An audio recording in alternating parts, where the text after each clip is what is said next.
W moim dzisiejszym filmie opowiem Państwu o operacji, jaką w sierpniu 1937 roku uruchomiło sowieckie NKWD przeciwko zamieszkałym w Związku Sowieckim Polakom. Była to najkrwawsza zbrodnia Stalina, o której nie wiedzieliśmy przez prawie pół wieku. W jej wyniku zamordowano kilka razy więcej Polaków niż w ramach zbrodni katyńskiej.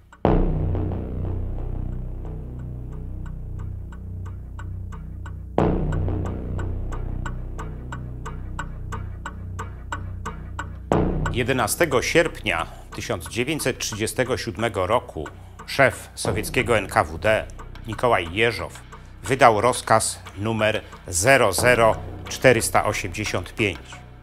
Ten rozkaz nakazywał zlikwidowanie siatek szpiegowskich polskiej organizacji wojskowej. Ten rozkaz był kolejnym z rozkazów Jeżowa, które miały ostatecznie zniszczyć wrogów sowieckiego państwa.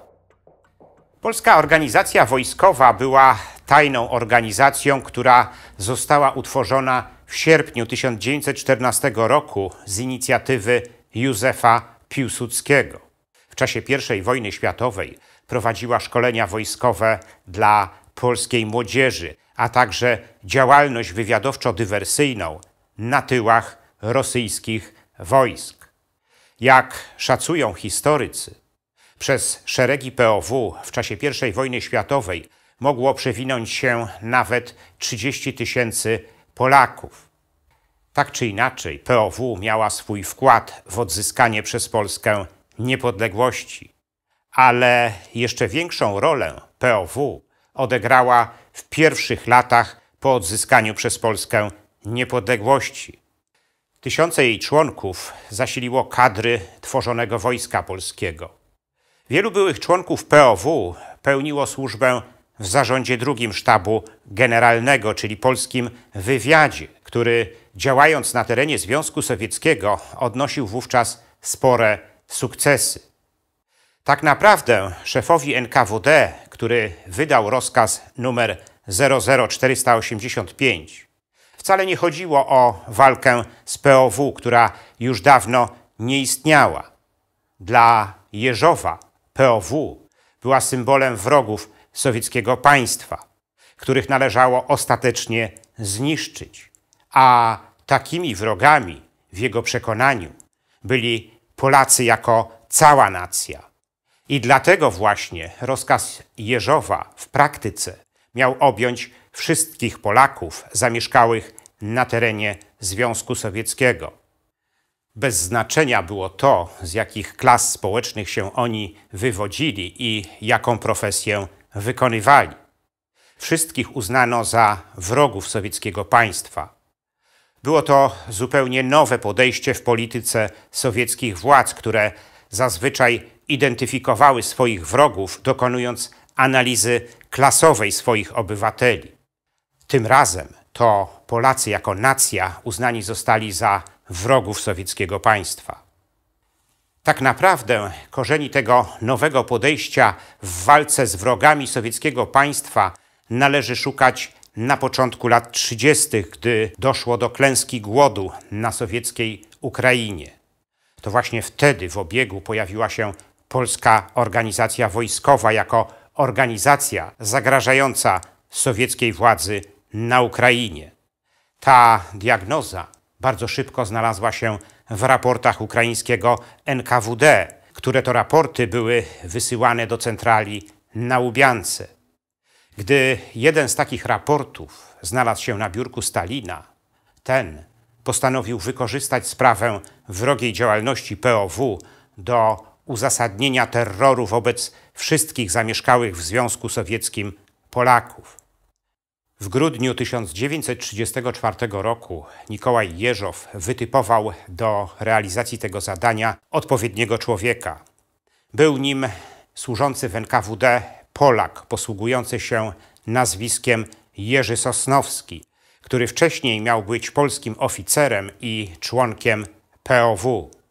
W grudniu 1936 roku NKWD aresztowało Sosnowskiego i zaczęło się w jego sprawie szeroko zakrojone śledztwo. To śledztwo wykazało, że za wrogą działalnością Sosnowskiego stała właśnie POW. Krótko mówiąc, Sosnowski nie działał sam, ale współdziałał z innymi głęboko zakonspirowanymi członkami POW. W rezultacie tego NKWD aresztowało wielu Polaków. Ich zeznania miały potwierdzić, że POW jest znacznie groźniejszą organizacją niż pierwotnie sądzono. 16 stycznia 1937 roku Jeżow przedstawił sprawę wrogiej działalności członków POW Stalinowi, a potem zrelacjonował ten problem na posiedzeniu Sowieckiego Komitetu Centralnego. I właśnie wtedy Stalin postanowił stworzyć wrogi ośrodek, który należy bezwzględnie zniszczyć, obsadzając w tej roli POW. Ta zresztą miała spenetrować nie tylko sowiecki aparat partyjny, ale i sowiecką Armię Czerwoną, a także samo NKWD, lokując w ich szeregach swoich tajnych agentów. Jednym z nich miał być właśnie Sosnowski. Po jakimś czasie okazało się, że wszyscy Polacy w Związku Sowieckim mogą być powiązani z POW. I dlatego potrzebny był rozkaz Jeżowa numer 00485. Ten rozkaz stworzył odpowiednie warunki do tego, aby NKWD mogło zająć się każdym Polakiem, jaki mieszkał w Związku Sowieckim. Cała operacja nabrała więc bardzo etnicznego charakteru. Oficerowie NKWD przeglądali posiadane kartoteki, szukając w nich polskich nazwisk. Gdy ich brakowało, sięgali po książki telefoniczne, aby znaleźć w nich przynajmniej polsko brzmiące nazwiska. Zresztą wszyscy aresztowani w ramach tej operacji praktycznie od razu przyznawali się do tego, że są polskimi agentami. Wymyślne tortury potrafiły zmusić do takich zeznań nawet najbardziej opornych spośród nich. Jedną z takich tortur była tak zwana konferencja.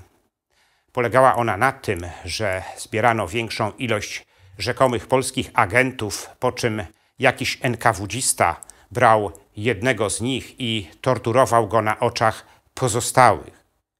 Gdy ten w końcu przyznał się, że jest polskim agentem, NKWdzista zachęcał pozostałych do tego, aby oszczędzili sobie takich tortur i przyznali się, że oni również są polskimi agentami. Ale nie chodziło tylko o to, aby się sami przyznali, ale również o to, aby swoimi zeznaniami obciążyli innych. W ten właśnie sposób NKWD bardzo sprawnie uzyskiwało zeznania obciążające całą grupę aresztowanych, która brała udział w takiej konferencji. Potem NKWDyści sporządzali raporty w sprawie poszczególnych uczestników konferencji. W tych raportach znajdowały się dwa żelazne elementy. Krótki opis rzekomo popełnionego przez nich przestępstwa, zazwyczaj sabotaż, terroryzm lub szpiegostwo oraz rekomendacja kary dla nich, zazwyczaj wyroku śmierci. Potem te raporty trafiały do tak zwanej dwójki, ciała złożonego z obwodowego szefa NKWD i lokalnego prokuratora. Następnie owa dwójka zwracała się o aprobatę wydanego wyroku do tak zwanej centralnej dwójki, którą stanowili Jeżow i prokurator generalny Związku Sowieckiego Andrzej Wyszyński.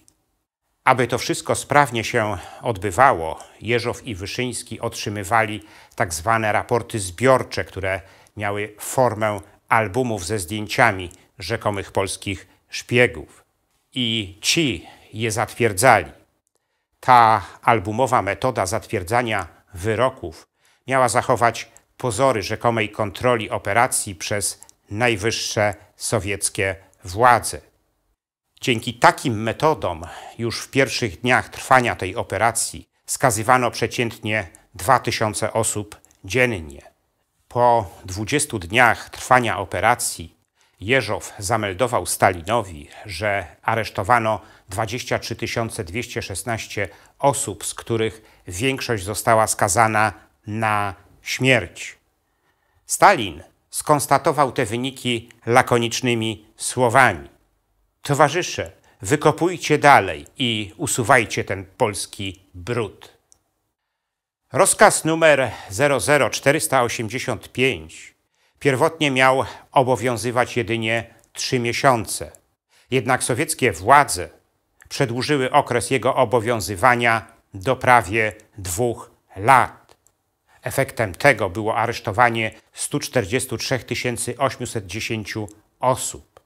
Z tej liczby na karę śmierci skazano 111 091 osób. Nie wszyscy skazani byli Polakami, ale na pewno wszyscy z nich zginęli jako polscy szpiedzy. Statystyki NKWD mówią, że etnicznych Polaków wśród rozstrzelanych było jedynie około 100 000. Większość z nich mieszkała na terenach sowieckiej Białorusi i sowieckiej Ukrainy. Tylko w Sowieckiej Republice Białorusi w ramach tej operacji aresztowanych zostało prawie 20 000 osób, spośród których aż 18 000 skazano na śmierć i rozstrzelano w lesie Kuropaty położonym na północ od Mińska. Była to zasługa bezwzględnego szefa białoruskiego NKWD, Borysa Bermana, który awanse swoich podwładnych uzależniał od ich skuteczności w łapaniu polskich szpiegów. Jeszcze bardziej tragiczne skutki ta operacja miała na terenach Sowieckiej Republiki Ukrainy. Tam aresztowano prawie 56 000 osób, spośród których ponad 47 000 zostało skazanych na śmierć i rozstrzelanych. Na sowieckiej Ukrainie dochodziło do najbardziej bestialskich działań wobec zamieszkałej tam polskiej ludności. Mamy relacje, które mówią, że w ukraińskich wioskach zamieszkałych przez polską ludność zjawiały się specjalne komanda NKWD, mając rozkaz ich natychmiastowej likwidacji. Cała ta operacja może jeszcze bardziej porażać, jeśli jej rezultaty odniesiemy do rezultatów zbrodni katyńskiej. Okazuje się bowiem, że NKWD w trakcie tej operacji wymordowała 5 razy więcej Polaków niż miało to miejsce wiosną 1940 roku w ramach zbrodni w Katyniu. Amerykański historyk Norman Naimark podkreśla, że operacja polska z lat 1937-1938 jest jednym z najbardziej niewątpliwych przykładów ludobójstwa w XX wieku.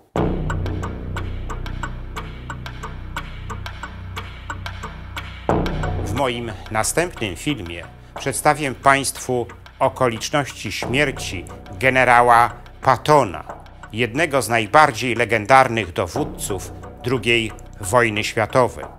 Jak mówi oficjalna historia, Patton miał zginąć w przypadkowym wypadku samochodowym, do jakiego doszło w Niemczech w grudniu 1945 roku. Czy tak rzeczywiście było? O tym opowiem Państwu w filmie Tajemnica Pattona. Gorąco zapraszam do oglądania.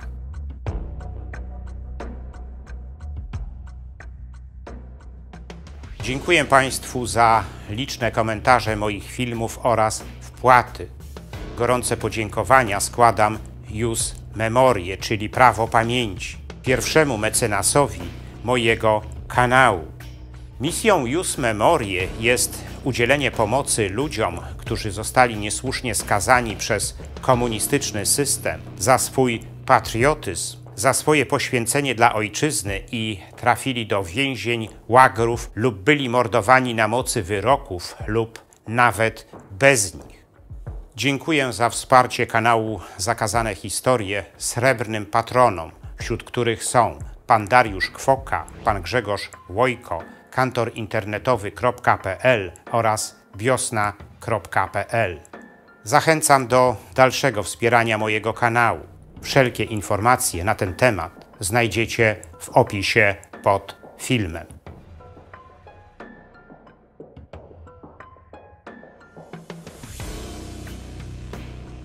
Jeśli podobał się Wam mój film, udostępnijcie go znajomym, dajcie łapkę w górę i kliknijcie subskrybuj.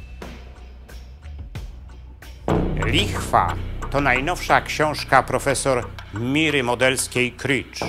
Autorka, rekonstruując w niej losy swojej rodziny, zwraca uwagę na jeden czynnik, który determinował te losy. To lichwa. Paskudne zjawisko, którego istotą było czerpanie ogromnych korzyści ze słabszej pozycji finansowej dłużnika. Lichwa spowodowała, że całe rodziny, zadłużając się, traciły potem swoje majątki i swoje szczęście. Ale lichwa profesor Miry Modelskiej-Critch nie jest wyłącznie książką dotyczącą przeszłości. Autorka przekonuje nas, że lichwa wcale się nie skończyła, istnieje nadal i stanowi dzisiaj narzędzie do dominacji nad narodami i rządami. Autorka bezceremonialnie obnaża ten system, pokazuje jego głównych architektów. Krótko mówiąc, pokazuje współczesny świat, ale z zupełnie nieznanej nam strony. I dlatego lichwę profesor Miry Modelskiej-Critch warto przeczytać. Informacje odnośnie możliwości zakupu tej książki znajdują się na stronie kanału Zakazane Historie.